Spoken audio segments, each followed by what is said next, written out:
Школа номер 24 в городе Нерюнгри открыла свои двери в 1990 году. В информационно-технологический лицей номер 24 была преобразована в 2010 году. С 2015 года лицей носит имя Евгения Александровича Варшавского. Сегодня в лицее учатся 1237 учеников. Обучающимся предоставляется возможность осуществления углубленного изучения предметов технического и естественно-научного профилей. Лицеисты получают подготовку, необходимую для поступления в ведущие вузы страны на образовательные программы, связанные с научно-исследовательской, практической и учебной работой в области математики, физики, информатики и информационных технологий.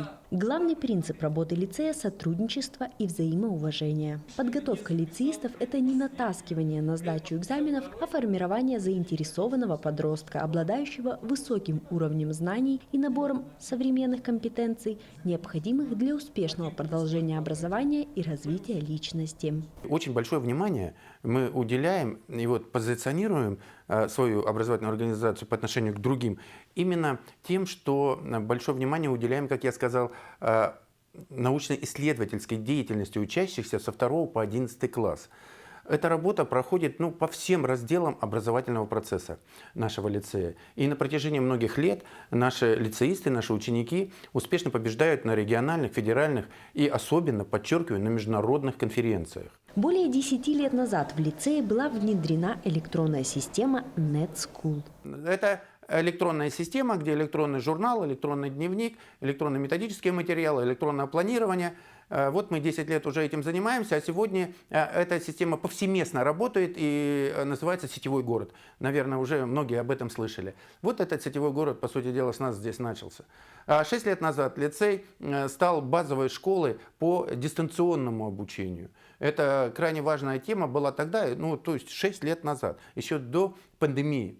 Вируса, мы этим начали активно заниматься, и такие школы, как Хани, такие школы, как Золотинка и Енгра, были подключены на сетевое взаимодействие вместе с нами, и наши преподаватели вели предметы и обучали учащихся этих школ. Такие предметы, как физика была у нас, иностранные языки, история, информатика в обязательном порядке. У нас свой сервер дистанционного обучения, это Moodle 24. Полностью оцифровали все учебники, все учебные пособия, все методические материалы. Это находится в свободном доступе на данном сервере, и это можно использовать. Кроме этого, там просто огромная база данных видеоуроков. И это все можно использовать, и мы это используем активно. В том числе не только для вышеназванных школ, как я сказал, но и для наших лицеистов. Когда это важно? Это важно, когда наши спортсмены выезжают на соревнования, на подготовку соревнований. Это важно, когда наши ученики выезжают на различные конференции, их иногда бригадами выезжают, несколько человек, 5-6 человек. Это также важно, когда ученики по той или иной причине не могут посещать лицей, например, приболели, но они полную возможность имеют, используя наши дистанционные эти технологии, которые, повторяю, 6 лет назад у нас активно использовались. А сейчас они тем более в период пандемии, они являются просто необходимыми. Просто необходимыми. С 2015 по 2019 годы лицей являлся экспериментальной площадкой Федерального института развития образования. В это время в лицее был создан ресурсный центр робототехники, на базе которого ученики могут собирать и самостоятельно изготавливать свои роботы и участвовать в соревнованиях. Занятия ведутся внеурочно, причем они с большой охотой ходят после уроков и массово. Поэтому мы этим направлением занимаемся давно и, думаю, дальше в будущем будем продолжать этим заниматься. Несмотря на то, что мы уже закончили работать как экспериментальная площадка, но продолжаем сотрудничать с Линтех. Это у нас лаборатория интеллектуальных технологий, резидент Сколково, которая нам предложила эту работу, и мы с ними тесно сотрудничаем. Сегодня лицей – экспериментальная площадка Линтех при Российской академии образования уже по теме внедрения современной модели школьного технологического образования. То есть теперь мы уже охватили технологию, кроме робототехники. И причем у нас была создана уже к этому времени база. Мы приобрели за счет своих средств, за счет гранта главы Нерюнгринского района станки с числовым программным управлением, которые мы используем и в учебном процессе, и во внеурочной деятельности, создавая проекты. С 2021 года лицей стал опорной школой Дальневосточной железной дороги. И в этом учебном году в параллели 8 классах мы создали предпрофильный инженерно-технический класс, в котором проводится предпрофессиональная подготовка железнодорожной направленности, с тем, чтобы они в будущем могли поступать в железнодорожные вузы, колледжи. То есть вот в этом профиле была бы у них уже подготовка. Лицей активно принимает участие в грантовой поддержке. На деньги грантов приобретается необходимое оборудование и приборы для исследовательской деятельности. Без школьной экономики экспериментальная и исследовательская деятельность в лицее была бы невозможна. В рамках оказания платных услуг автокласс, школа иностранных языков, раннее развитие детей и другое, лицей имеет возможность приобретать дополнительное оборудование, расходные материалы, приборы для исследовательской деятельности. Особое внимание в лицее уделяется проектной и научно-исследовательской деятельности. Ею занимаются лицеисты с 1 по 11 класс. Для этого у нас есть структура научного общества учащихся «Интеллект 21 век», который как раз-таки объединяет детей, готовых заниматься проектами, участием в олимпиадах. Ребята готовят проекты, как я уже сказала, с которыми выступают на различных конференциях от лицейского до международного уровня и добиваются высоких достижений. Но о том, какие наши результаты, у нас неоднократно нас освещали в прессе. Вот я как бы подытожу то, что вот эти результаты сказываются на то, что наши 17 учащихся в разные годы становились действительными членами-корреспондентами Малой академии наук Якутии. А это значит, что они получали стипендии к этим званиям, и некоторые по нескольку раз. Вот хочу отметить, что Сисько Илья и Еремин Денис 4 же становились вот такими стипендиатами. Куницын Кирилл и Пляскин Сергей 3 становились стипендиатами этих званий. Ну и другие по 2, по 1 разу. Это говорит о том, что уровень наших проектных работ и вообще достижений очень высокий. И мы стараемся его дальше поддерживать вот на таком же уровне. Робототехника сегодня перспективное инновационное направление в образовании детей. Научные руководители находят подходящие для каждого ученика конкурсы и проекты, помогают их реализовать и оформить. Марина Бердянова в прошлом году успешно представила проект «Наушники с костной проводимостью», а сегодня работает над другим, не менее интересным проектом. На данный момент мы работаем над установкой гидропонной. Это растения, которые выращиваются на воде, не на земле. Плюс это гидропонные установки, что их можно выращивать растения также и зимой, с таким же урожаем и с таким же качеством. Потому что уже ей дается искусственный свет, искусственная вода, в которой еще питательный раствор, который делается вот этой вот бочке. Она там очень большая. Это все как молекулярная химия, можно так сказать. Вот. И растения себя чувствуют как в благоприятных условиях. И они больше растут не корнями, а вот самим стеблем, что дает очень большой урожай. А в этом и плюс этой гидропонной установки. Над проектом Марина работает в соавторстве с Романом Скорик. Конкретно ее часть работы заключается в создании системы гидропоники, а моя будет заключаться в исследовании воздействия электромагнитов на рост растений. То есть, грубо говоря, мы кормим, удобряем растения, сканируем их электромагнитную частоту, потом ресканируем на них, при этом не кормим, и тем самым, получается, мы обманываем растения, грубо говоря. До этого работал 2 года над программированием, хотелось бы в другой сфере немного себя попробовать, то есть это по большей части инженерия именно, в какой-то степени еще биология, химия. Даниил Семенков занимается проектной деятельностью не 1-й год, но активно представляет проекты на конкурсах начал с прошлого года. Так, сразу с большим успехом был представлен проект разработки сервера дистанционного обучения онлайн-класс 24, который должен упростить учебный процесс школ Нерюнгринского района во время пандемии. Сегодня Даниил работает уже над другим проектом. Переработка ПЭТ-пластика в ленту для 3D принтера. То есть берем бутылки, обрабатываем их, нарезаем, засовываем в мое устройство, так сказать, и в конечном итоге получаем как бы проволоку для 3D принтера. Вот так. Занимаясь робототехникой, лицеисты создают проекты для разных целей, стараясь разрабатывать полезные технологии для обычных жителей и продвигать их в массы. Диспенсер с распознаванием температуры и выдаванием антибактериального средства, а также небольшим экранчиком для демонстрации температуры. Сейчас мы продолжаем улучшать его и сделали деревянный корпус. Нашим проектом заинтересовалась районная администрация, а также филиал технопарка в Нерюнгри. Я занимаюсь всем, что связано с кодом, с этим проектом. То есть, как вы видите, один из прототипов корпуса сделан на ЧПУ-станке. Работа ЧПУ-станка в небольшой мере связана со мной, потому что я разрабатываю алгоритмы для того, чтобы разрезать и гравировать фотографии на ЧПУ-станке.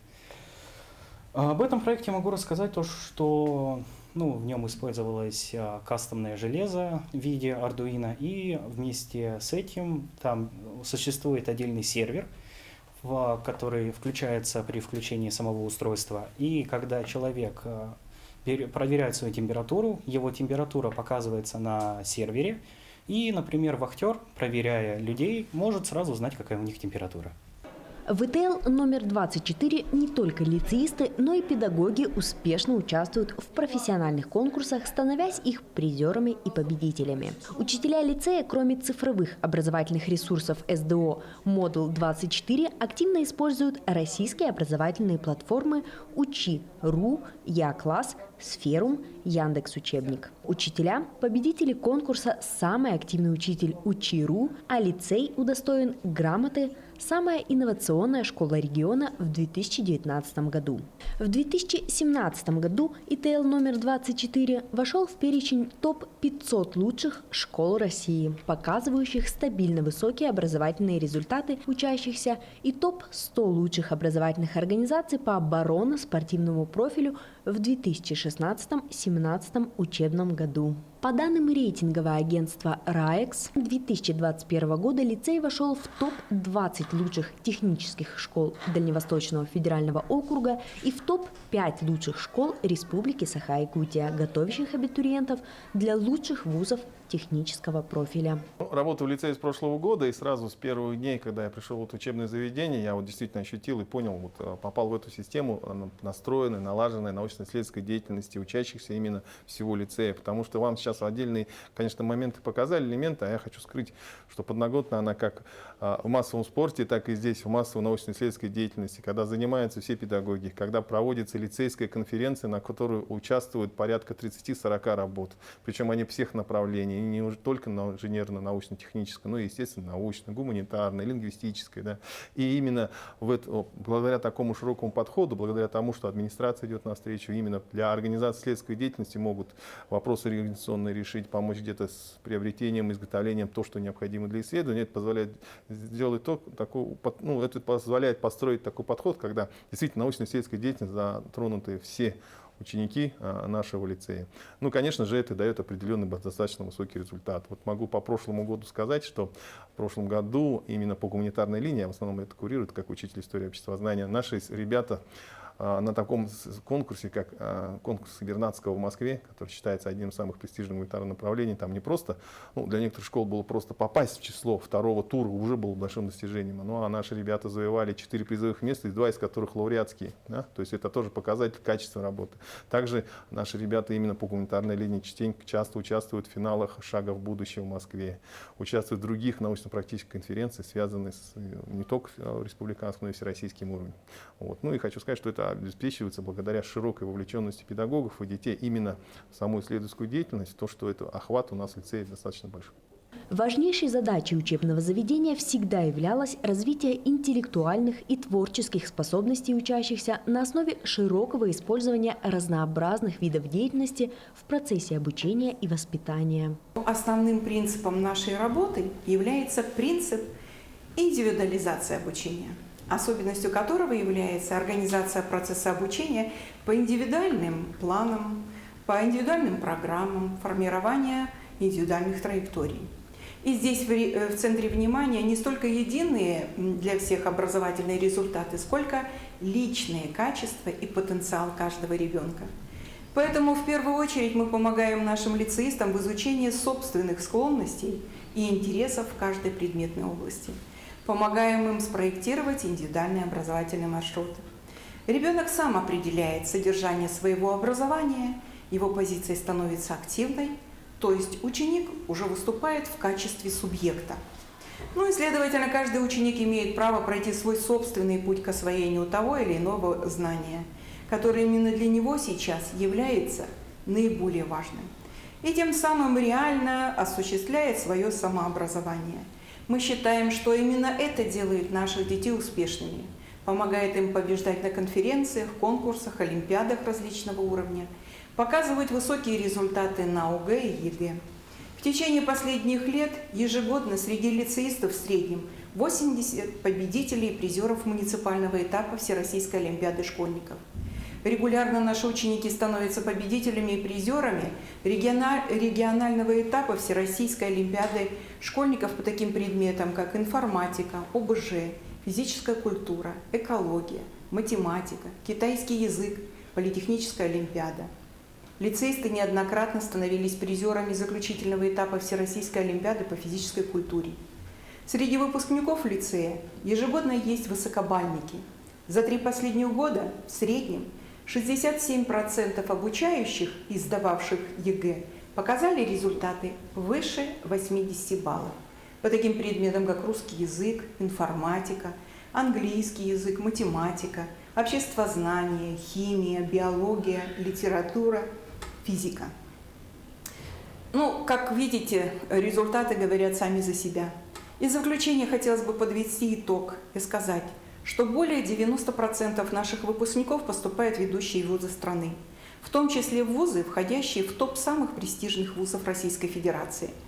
Ну и самое главное, наши выпускники, окончившие педагогические вузы, возвращаются в родной лицей в качестве учителей. Мне кажется, это самая высокая оценка нашей деятельности. За последние 15 лет именно воспитание претерпело большие изменения. Изменились цели, задачи, содержание и педагогические технологии. И в стратегии развития воспитания 2025 года президент России Владимир Путин обозначил ориентиры воспитания. Это формирование личности гражданина, человека здорового, ответственного за своих близких, за свою национальную и этническую идентичность и уважительно относящихся к традициям и культуре народов, находящих и проживающих рядом. В лицее в 2021 году разработана программа воспитания, которая полностью соответствует этой стратегии воспитания образования, значит, в России. И, значит, реализуется эта стратегия через направление духовно-нравственное, эстетическое, детское самоуправление, военно-патриотическое, профориентационное, здоровьесберегающее, работа с детским самоуправлением и работа с родителями. Благодаря тому, что наши дети участвуют вот по этим направлениям, которые я обозначила, во всех акциях, значит, выставках, мероприятиях, конкурсах на уровне и района, и региона, и всероссийский уровень. В этом году так сложилось, что в связи с пандемией все это проводится в дистанционном формате, но тем не менее процент участия очень высок наших ребят, и они также занимают призовые места. Результатом вручения, так сказать, этих призовых мест вы видите вот эту нашу аллею славы, на которой расположено подтверждение всех наших достижений, наших обучающихся. Это грамоты, кубки, всевозможные, так сказать, подтверждения того, что наши дети участвуют и занимают призовые места. Здоровье сбережения реализуется через работу в лицее медицинской службе во взаимодействии с Нерюнгринской центральной районной больницей, через работу психологической службы, реализацию проекта «Здоровое питание в школе». В лицее выстроена система раскрытия способностей и дарований учащихся. Лицей активно принимает участие в волонтерской деятельности, в различных акциях, направленных на развитие и формирование личности человека. Я участвовала в конкурсе «Сделаем вместе», который курировала партия «Единая Россия», и стала в нем победителем. Получила путевку в Артек, и в течение всего этого года, так как я выпускница, буду активно принимать участие в различных мероприятиях, нацеленных на развитие нашей школы. Военно-патриотическое воспитание в лицее сегодня возможно благодаря клубу «Барс», юноармейскому отряду воздушно-космических сил. Отряд юноармейцев на базе информационно-технологического лицея в Нерюнгри был создан в феврале 2020 года. Цель движения – вызвать интерес у подрастающего поколения к профессиям воздушно-космического направления, к истории России, ее героическому прошлому и настоящему. Мы именно являемся отрядом воздушно-космических сил. Они являются нашими покровителями, нашими кураторами, которые, наверное, помогают практически во всем. Это и, наверное, профориентация, это и патриотическое воспитание, это и поддержка молодого поколения в становлении как раз их интересов и целей. Воспитанники юноармейского отряда имени Героя Советского Союза, выдающегося полярного летчика Михаила Васильевича Водопьянова, проводят большие телемосты с представителями патриотических движений разных регионов страны, участвуют в олимпиадах. В свободное от учебы время юноармейцы ведут работу по сохранению мемориалов, обелисков, несут вахты памяти у Вечного огня, занимаются волонтерской деятельностью, получают навыки оказания первой помощи, принимают участие в крупных культурных и спортивных мероприятиях, проводят тематические акции. Вышли с идеей провести конкурс рисунков среди младших классов, посвященный 60-летию первого полета человека в космос. А также решили реализовать проект совместно с родителями по изготовлению тантаморесок «Космические герои». Эта идея очень быстро заинтересовала всех ребят. Движение имеет более 50 соглашений с различными предприятиями и общественными организациями. Это хорошее подспорье для выбора будущей профессии.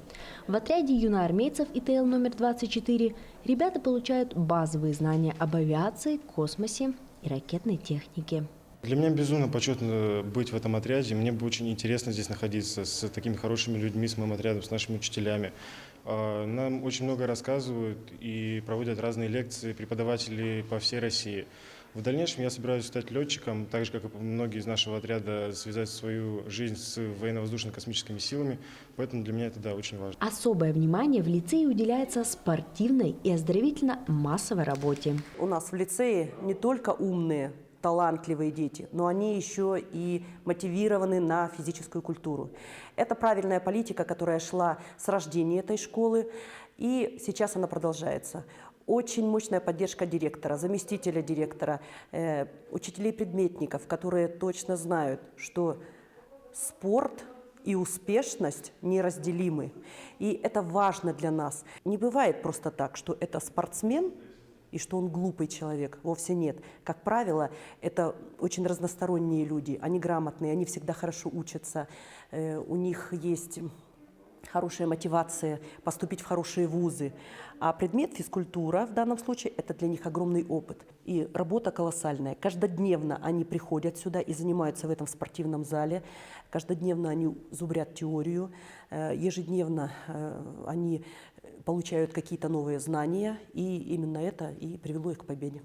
На протяжении многих лет в районной спартакиаде школьников лицей является победителем, а в Олимпиаде по физической культуре в этом году лицеисты стали призерами заключительного этапа на российском уровне. В 2019 году из-за того, что был ковид, отменили Россию, а мы уже тогда начинали очень серьезную подготовку. И свершилось все вот сейчас, в апреле месяце. Мы ездили в город Курск на заключительный этап. Было очень сложно, участников было около 300. Так что конкуренция была большая. Эмоции положительные, особенно на всероссийском этапе. Очень хорошая организация, предоставили нам жилье отличное, ну и встретили нас очень добродушно. Да, в этом году мы уже как призеры приглашены сразу на заключительный этап, и мы уже планируем стать победителями. Быть лицеистом – большая награда. Шагай лишь вперед и в свои силы верь. Для всех и во всем будь ты лучшим примером.